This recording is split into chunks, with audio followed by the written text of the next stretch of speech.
There's still quite a distance, obviously, back from battling right to the front of the field, given what happened with Rovanperä and Ogier yesterday with the tyre damage after hitting that compression in the stage. But they were a bit of a class apart on the previous stage, Rovanperä and Ogier, in terms of time. Exceptional commitment. And okay, for Rovanperä, I guess, again, did have the best of the conditions, but the whole field of drivers have gone through that stage. Yeah, as you say, it was a bit of a Toyota masterclass, and I'm not sure, because remember, the road order gets reversed to get our top Rally 1 cars going in the reverser. Does Rovanperä want to actually get ahead of Ogier tonight? Or does he want to finish like 0.1 of a second behind him? Because in theory, he'll have one less car's dirt on the road if he finishes the day in 5th compared to 4th. So you know what I'm saying? I mean, it's a small thing. It's not like there's 4 or 5 cars he's making up the time on. But he'll take what he can. But it's only 1.3 between the. It's kind of like the teacher and the pupil. Isn't it? It's like the master and the pupil. It's great.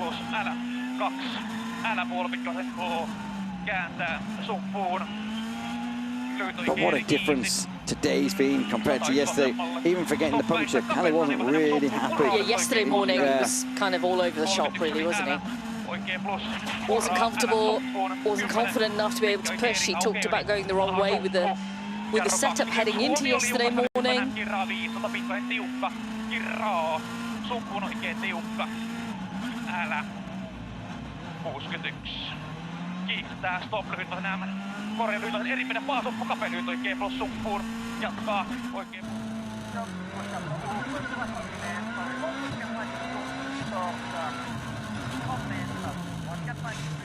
Lube really suffered on the previous stage. With the he's got the hard compound, the only driver to have gone full hard compound tyres, no softs in the package, and everyone else had some softs on the car, and he did struggle to get the tyre up to temperature, to maintain temperature. Not sure is it going to be any better now? In theory, it's cooling off more. But was it the road or was it the temperature? Yeah, I'm not sure. Well, I think he struggled because there was quite a few damper sections within that stage as well. You know, we had water running down both sides of the road on one occasion. The cuts were really muddy and greasy. This is drier. I mean, we've seen Rovanperä with full hards on. Okay, so he's actually got his lamp pod on.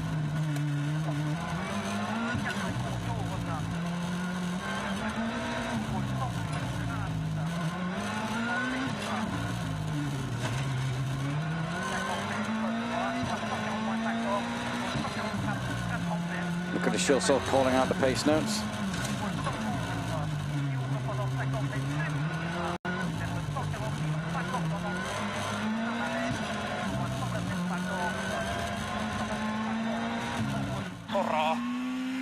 It really is a stage of two halves because you've got this older tarmac on the way up to the top, which is where we're at right now with Kalle. We've got this man-made jump here before they do the donut, and then they head back down the other side onto a completely different road.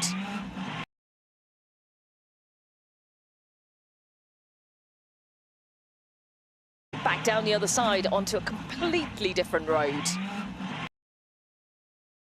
Takamoto Katsuta in 6th, Pierre-Louis Lube in 7th, 2.5 seconds apart. Taka has his lights on, lamp pod on. If maybe not the lights actually illuminated, but the lamp pod is on.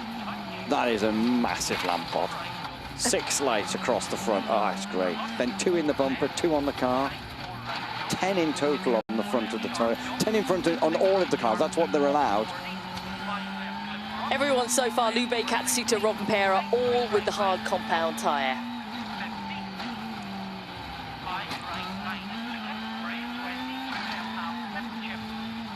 Just give you some updates with regards to the split points we've got coming through on this final stage. Rovanperä's past the midway point. We've got Lube past the opening split, 6.2 seconds slower. 40 mètres, ça à droite, sortie de point court, 40 mètres, ça à droite, sortie de point court, lèche, dans gauche sans tour de rail.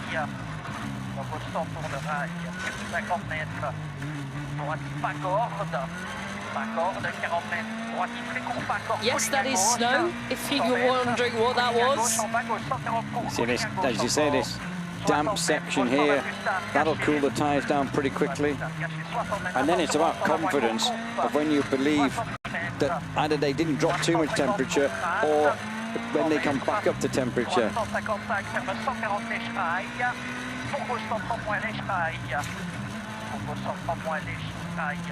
6.2 slower than Calais Rovanperä at split 1 to 4.5 k's in.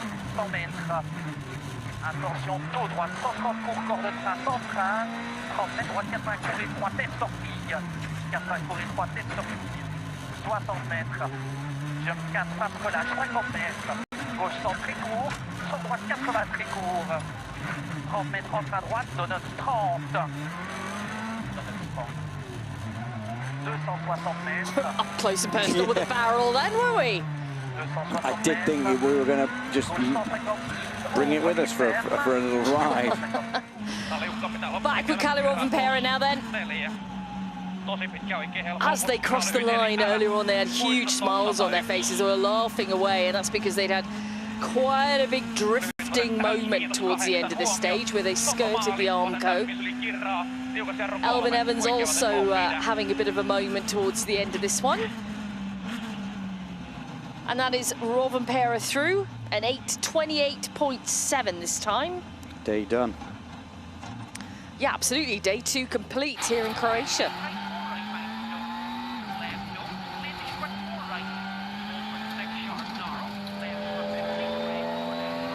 Molly Pettit's at the stage stop for us.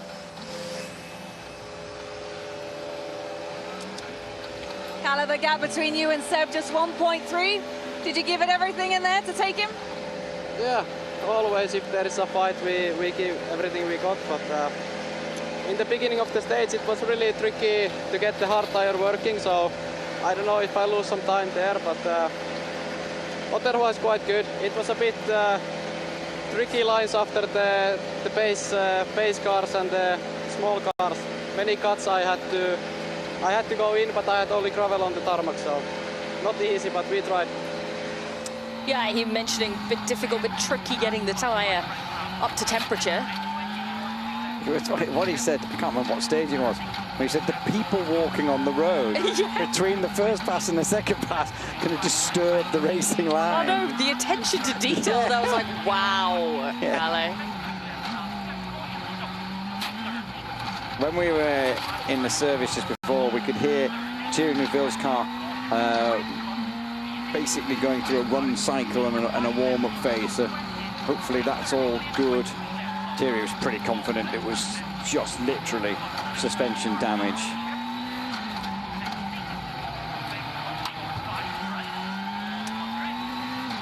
Will Crichton's car back into the park firmly for the restart tomorrow. Be interested to see if Pellier can nurse his car to the finish. He's got 2 stages to do tonight and 4 tomorrow. Yeah, Pellier, who was in the lead of the junior WRC with some big issues out there this afternoon.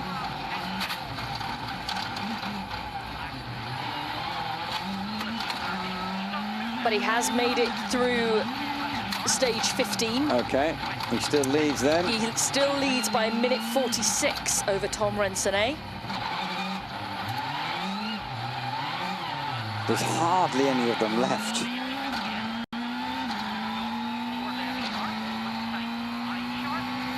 Let's have a look at the splits between Lube and Taka. Taka a good bit quicker, 3.8 seconds up on Lube at the second split point.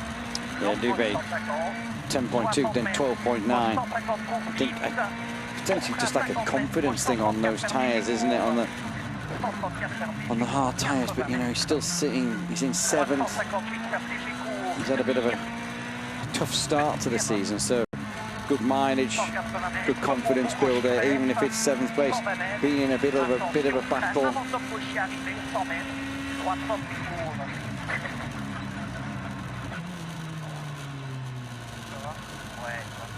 8:42.5. It's 13.8 seconds slower than Rovanperä. He's more keen on what Taka is doing behind, of course, because he's only shy of Taka by 2.5 seconds. But as we mentioned, Taka is faster within the stage. Yeah, Louis, describe the conditions for us on the second pass, and how tricky was it on those hard tyres in there? Yeah, it wasn't so easy. I'm a bit surprised by the time. I'm very, very slow, so difficult to understand. But from the previous stage, I lose a lot of performance, so we will have to see what I'm doing wrong. I think it's, as I said, I think it's maybe just a lack of confidence, just an experience. Yeah, maybe. Ogier split, look at this then, 2.4 seconds slower than Rovanperä. Remember, Ogier's ahead of Rovanperä by only 1.3. Does Ogier want to drop behind Rovanperä to give himself one car better on the road, one car cleaner? Ogier doesn't normally give anything away, though. No, not normally. No. Not in any circumstance. No. Because even if they go into the power stage, they can change it for the power stage, the road order anyway. So that goes in classification as they head into the power stage normally. Oh, it's a bit of a height.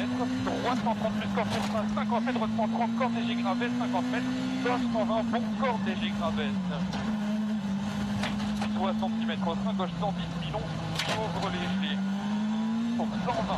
frein, avant droite 134, corde léger salle inter, pour à droite 100 millions et 3 qui ouvre salle. Down to the junction, onto the little access road that's being built. Small jump here.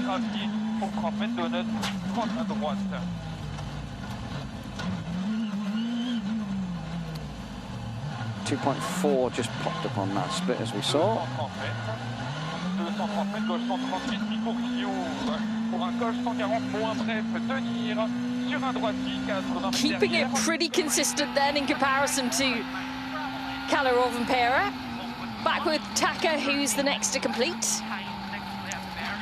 Still faster than Lube, a little bit more now. It's 3.8 at the midpoint split, 4 seconds faster at the final split point.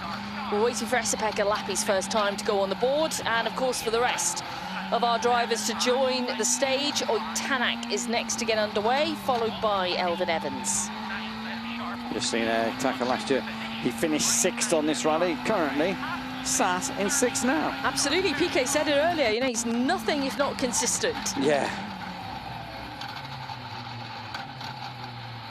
And he completes then that time on the board, 8:38.8, 3.7 seconds faster than Pierre-Louis Lube, putting his advantage up to 6.2 seconds now.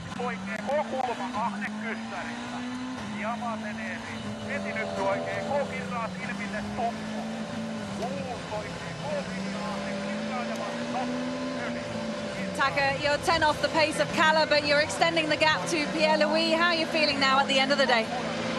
Yeah, nice to be here, and it was a quite tricky day. Weather was not so bad, but still conditions are quite demanding. So yeah, I need to find out what I need to improve, and hopefully tomorrow power stage I can push with good feeling. Already thinking about the power stage tomorrow. Confirmation there on the screen of the hard compound right the way around as well for EP. It's the same across the board with all of our drivers within the stage. Actually, no. Tanak's got one soft compound tyre on the car. On the back right. The only bit of dampness I've seen on the stage is on the left-hand side of the road. When they go through that snow, it's on the left. Okay, I did say at the end of the previous stage that he had no handbrake, and I couldn't quite hear, but he says many problems. It was a bit of disaster. Did he use the word? You did use the word disaster, yeah. Now, quickly, I just happened to be wandering past M Sport and grabbed somebody, and I said, are we worried? Are we concerned? No, it should be fine, should be fine. And I said, normally when like the handbrake is a hydraulic unit, I was thinking, handbrake, hydraulic unit, are we going to lose hydraulics? And I was told, no, don't panic, it should be fine. I was like, okay. They might have just been telling me that just to kind of like whisk me out of the way. But let's hope that is correct and Noit can kind of get himself, because this stage doesn't really look like there's too much handbraking needed. You know, it's not a very flowing stage. So hopefully Tanak could be back on pace. Because he did drop quite a bit in that stage. Lead went up to 16.8 in Elvin's favour. Bringing it back on the big road. Yeah, now on the descent, which he found the most fun part of this stage earlier on. Ogier closing back in on Rovanperä, countdown to Rovanperä's time. And it is going to be quicker, 0.7 of a second faster. I'd love to sit in there on that descent. I mean, it must be like near perfection. It must be brilliant. I'm sure it is. The feeling. Not sure they're going to let you sit in, though. I think he needs Vincent. Not Julian Porter. I'm sure you give it a good go. Let's head out to Molly. So it was pretty fun following the splits. You were almost 2.5 seconds down on the split to Kalle, and then you finished 0.7 quicker. You like that last section, huh? I mean, the first section is just about risk-taking, and I know Kalle is not calculating the cut, he's just going flat into it. I'm a bit more careful in those sections and not always cutting time, but yeah, the last section then is fast and then just about driving. You have a good battle for tomorrow. Yeah, not for a great position, but still a battle. Yeah, exactly. It's not for a great position, which he always wants to be fighting in the front, but he's still in a battle. Yeah. Okay, let's have a look at this Tanak split then. We're looking at it 2 Ogiers. Well, I'm looking at it. Let's look at it to Rovanperä's time. Lube as well. Yeah, I mean, it's the slowest split. I mean, he's pretty safe behind, but I was wanting this gap to reduce. To reduce, yeah. So we had a big fight on our hands tomorrow. Yeah, of course, we want to see a big battle out there. We all do. This is Alvin Evans we're on board with, and a reminder on the screen of that difference. 16.8 seconds, but Tanak is not on the pace you would expect. We know he does have a couple of issues. Well, maybe when they said to us, don't worry about the handbrake, they didn't tell me that they're worried about something else. Something much bigger.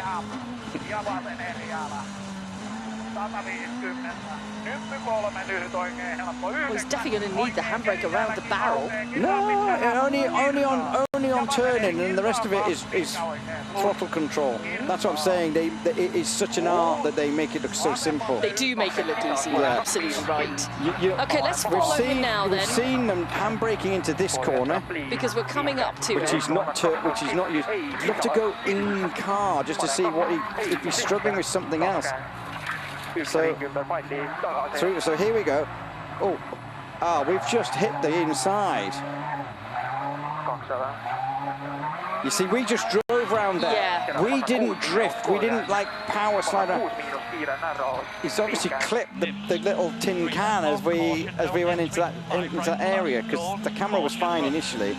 Yeah, next split for him now. He's 11.2 seconds down from Rovanperä's there was no power slide around there, was there? There was just a drive, so there is something else, but we're not sure what, and he ain't going to tell us.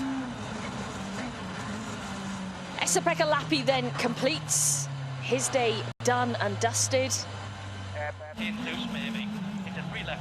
Should finish it in 3rd position. There's 40 seconds between Lappi and Tanak. Let's have a look at this split then.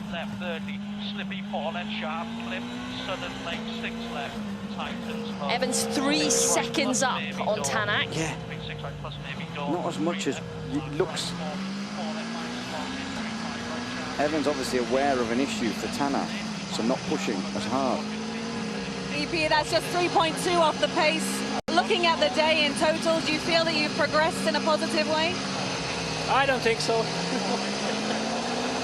I think yesterday was a better day for us, to be honest.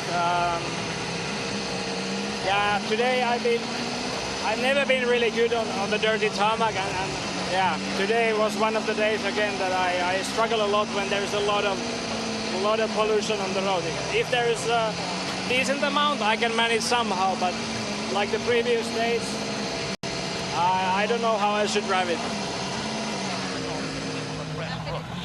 He said it quite a few times before that, you know, he really does struggle for confidence when it does get quite dirty on tarmac surfaces, and it has been exceptionally dirty. As Seb said there, Calais just takes the full risk, the full gamble through all the cuts. Seb's a bit more calculated, and you've got drivers who just are more confident with the car moving around in the dirt, and EP just doesn't enjoy it, and I can understand that. Very unpredictable. Five left, just trim loose. 50 surface. Latest 6 left plus, just trim. End of a 80 crest, air brakes. 5 right in, step loose. Very sudden slot here, right arrow. Round barrier, opens gravel. 40 push. Big jump, 50. Yeah, the gap's now bigger. I just wonder whether 7.5 seconds now over Tanak at the next split point. 1.5 loops. See, yeah, look at that foot action. Yeah. And that is, the clutch is just to basically make sure that you don't stall. Once you've started the movement of it sliding, it is throttle and clutch control. Jeez, look at the speed we're going down here, though. But he hasn't lost too much more time between 7 and 13 kilometers. Yeah, so it's the fast section, the big open section. It's when it's tight. Diffs not giving him the grip that he wants in the tight stuff.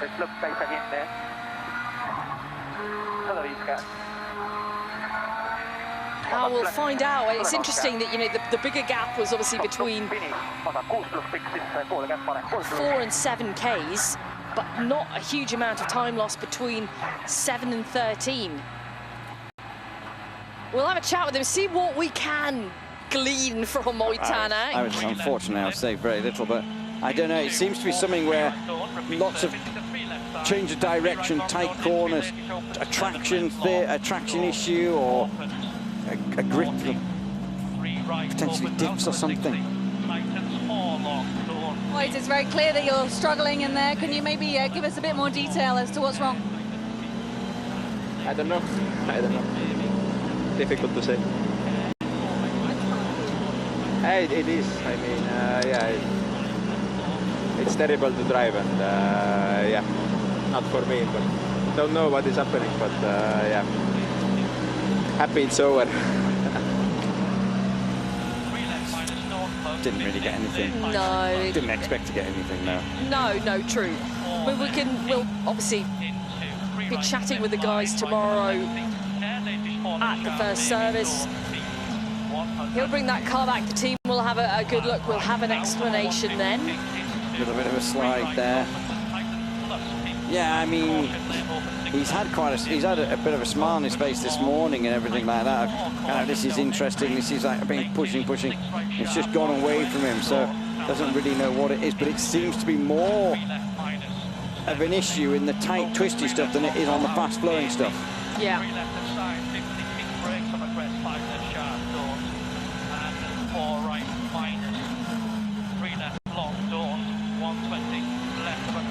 We're waiting for them to pass the final split point here.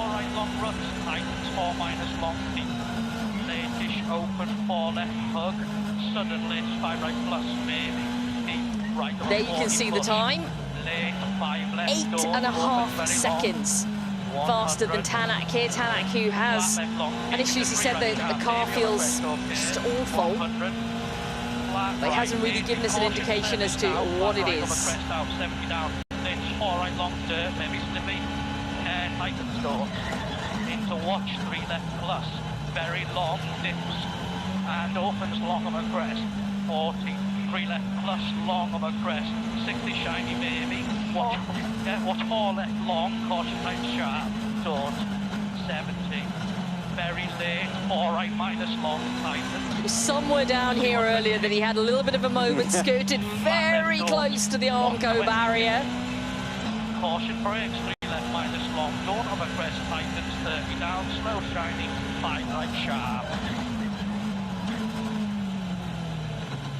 Our rally leaders, Elfyn Evans and Scott Martin, complete the day and take a lead of 25.4 seconds into the final day.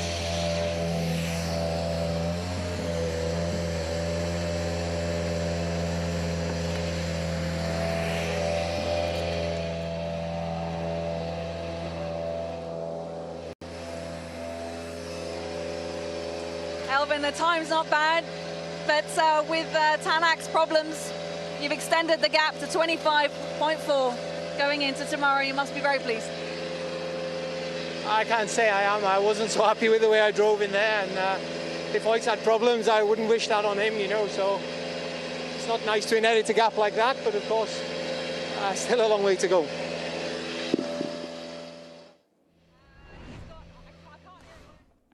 Well, yeah, he's got some kind of problem. For me, you take 25.4 seconds, in my opinion. Right, WRC 2, Johan Rossell. He's got 13.3 seconds over Nikolai Gryazin. The gap has been sliced in half. It's as if I'd done the washing on it, you know, and shrunk everything. That's what it's happened. It's just gone really small. Yeah, and looks like, you know, Gryazin's going to continue to take time here. He's 3.7 seconds faster than Rossell at 7.3 Ks, midpoint split. Johan's had a brilliant rally here. He's led from the start. And now, in the latter stages of Saturday, he's really starting to come under pressure.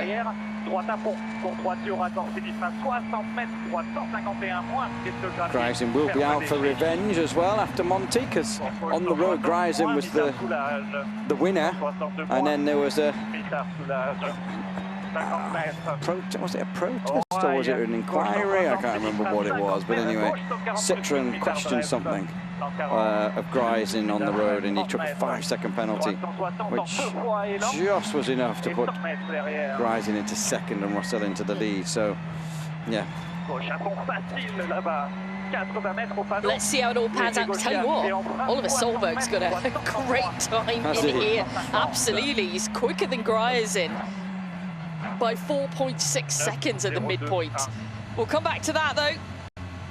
Rossell completes 9:02.1, and we're waiting for that next split to go on the board from Gryazin to see what the difference is. But Nikolai flying. Remember, we don't have an onboard in Nikolai's car, so we can't see him. Hence, we head directly to Oliver Solberg. 100. 6 left minus, and 6 right minus. It's a 5 left minus, like it's deep, keep it. It's a 5 right plus half long, like it's 4 plus half long. Opens 60. Johan, the last splits I have from Nikolai, he's 3.7 faster than you there, so he's taking a little bit more out of you on this stage. What is this down to? Is he just willing to take a bit more risk this afternoon? I think no, it's just the condition. It's not the same to yesterday. It's quite similar to gravel. It's like that, but on this stage I am no problem, and I don't know why. Honestly, the feel is quite good when it's completely dry or fast section, but we have a lot of muddy. It's impossible to drive for me.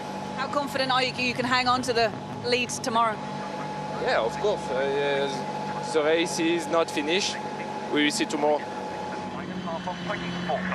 No, it isn't finished, and you know, now we get to the the third split point with Nikolai. He's actually lost a little ground to Rossell. He's only 2.1 seconds faster. He's going to be our next driver to complete while we watch Oliver Solberg here, who really is setting brilliant pace. It's a lovely sunset over on the right-hand side. It is. It is. Very romantic of you to notice that, Mr. Porter. Oliver just tightening his belts up there, just as he descends down the hill.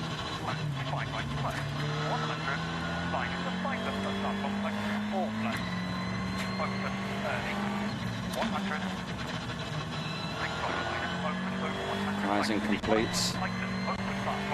Yeah, it's a 9 minutes, 0.3. Oh, so he's slower. No, he's faster than Rossell. 9:02.1 Rossell. 1.8 faster. Sorry, I got it wrong. I thought it was a 9:03. Keep up, come not on. a 9 minutes 3. I thought it was 9:03. He's having a good study of the board. It's been a good afternoon. Part you want to take the cuts, but inside something say because after the snow, I mean, it's all stage, and you need to be really like caution a little bit, but still trying to take the edge a little bit. But okay, no problems, no big hits. The roundabout was okay this time. First lap was not good, but this time the roundabout was quite okay. For this setup, it's nice. Thank you. There we go. He seems a happy man, doesn't he? He's a little twinkle in his eye when Molly said there makes things interesting for tomorrow, because it certainly does. The difference, 11.5 seconds Rossell now has, with 4 stages remaining tomorrow. 120, double caution, 6 left minus of the crest half, not tracking very deep, keep in, 42 right left. 42 right left. Through the red boards, Oliver Solberg with an 8:52.4. That's 7.9 seconds faster than Kreisen. There's a bit of a push in there. It's resulted in a fantastic time.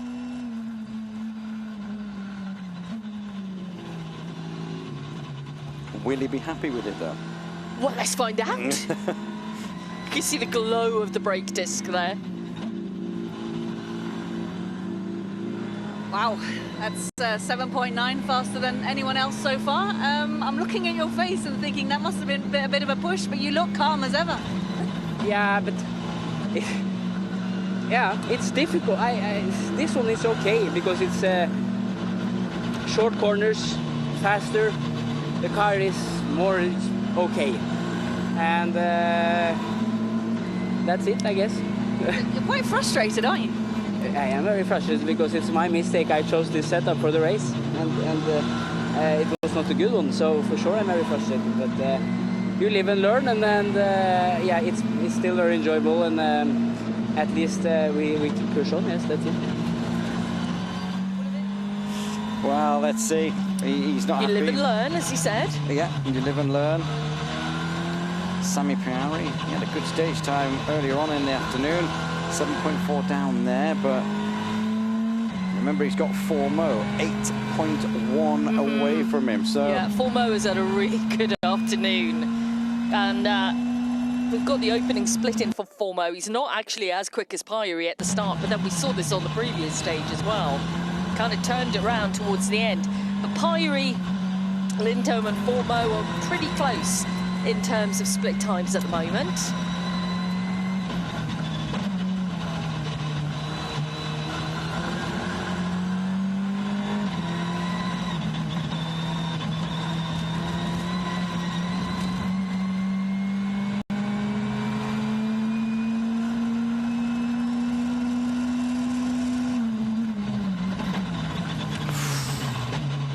going down there is great. You are desperate to be in a car to go down this stage, aren't you? Of all the ones in Croatia, you are picking this one. Yeah. Sami Piari 907.6 the time. Going downhill is so difficult. Keep it. You know, a lot of you can go uphill quite well on the flats, quite easy. Downhills where you can make some big time with some gutsy driving. It really is.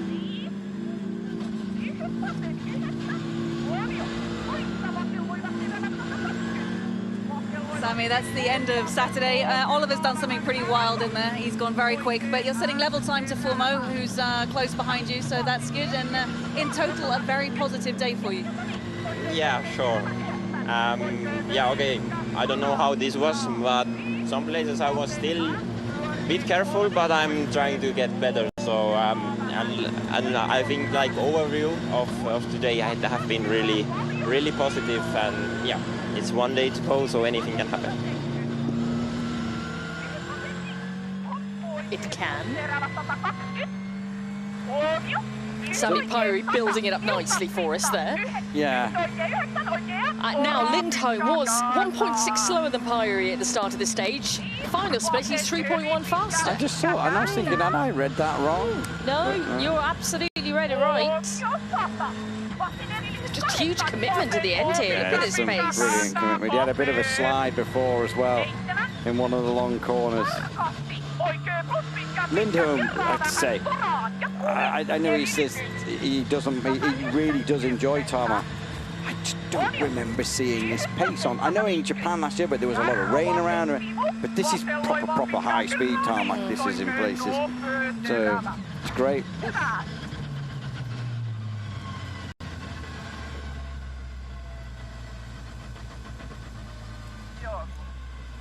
So completes 2.8 seconds Waving faster at somebody anyway than Pajuri through there. Lindholm in third position overall in WRC2.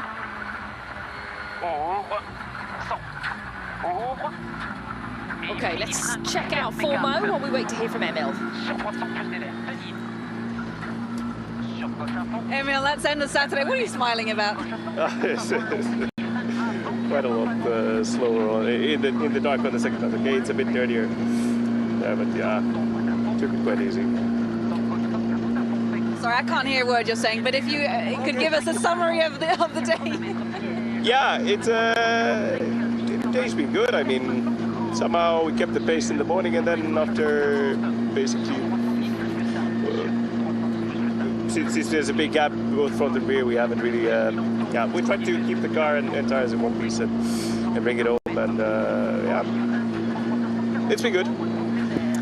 There we go. Just for Molly at the stop control, it is incredibly loud when cars come in, and when the drivers still have their helmets on like Emil does, actually hearing what they're saying is so ridiculously difficult, which is why she said that then. And the Hyundai is the noisiest car I've ever known. Like, even EP takes his helmet off and puts his finger in his ear.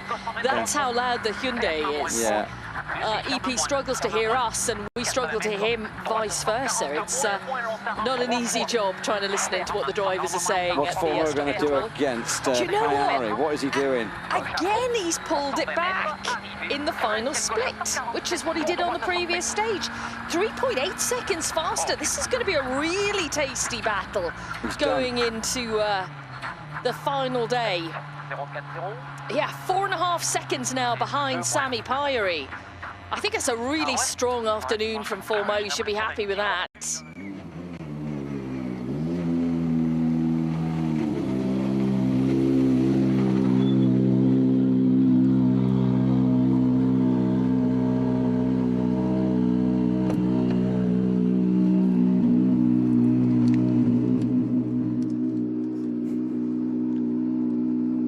Adrian, nice one, really closing the gap to Sami in there. You were 3.6 faster than him. A good way to end the day.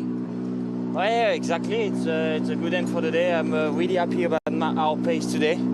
Honestly, we were like pushing in every stages, except this one on the first loop. But we had some mechanical issues, so it was okay. This time we had a much better setup for the car in this stage.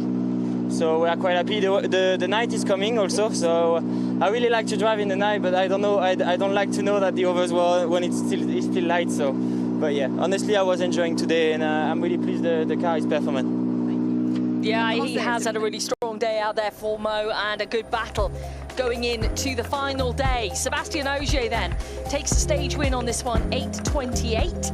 He took the stage win on this one this morning as well. Kalle Rovanperä just behind. Esa-Pekka Lappi third fastest, then Elvin Evans, Katsuta, and Tanak, Lube, and Solberg. Overall, let's have a look at it, shall we? Elvin Evans is leading by 25.4 seconds over Oit Tanak. Esa-Pekka Lappi is in third position overall, 30 seconds behind Tanak. Sébastien Ogier, fourth, but look at the difference between Ogier and Rovanperä. 2 seconds is the distance between them overall, the time between them overall. Takamoto Katsuta is just ahead of Pierre-Louis Lube as well by 6.2 seconds. Johan Rossel continues to lead WRC2, but that lead has been reduced to 11.5 seconds. That is it for us here on All Live this evening. We'll be back for the final day's action here at Rally Croatia. Thanks for being with us.